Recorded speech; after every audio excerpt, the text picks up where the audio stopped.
Okay, today is another experiment video. I haven't done one in a while. But today's experiment, because it's gonna rain outside, I decided why not just fill up a bottle with rain. This video is called the rain gauge experiment.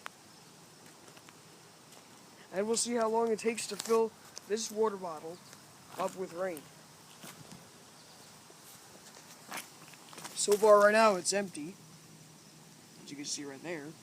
This is a 1 liter water bottle. And it looks like it's gonna downpour anytime. It looks like it's gonna downpour in a little while. So I'm just gonna fill it up with water. But I'm not gonna drink the rainwater. That'd be just disgusting.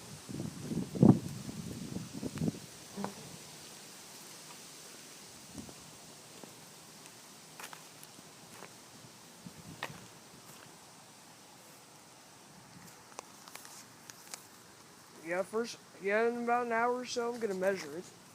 Well, actually, I'm gonna measure it tomorrow morning. See how much rainfall we had overnight,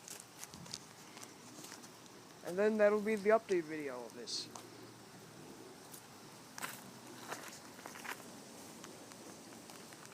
So with this video, I'll make the update tomorrow around 7 in the morning.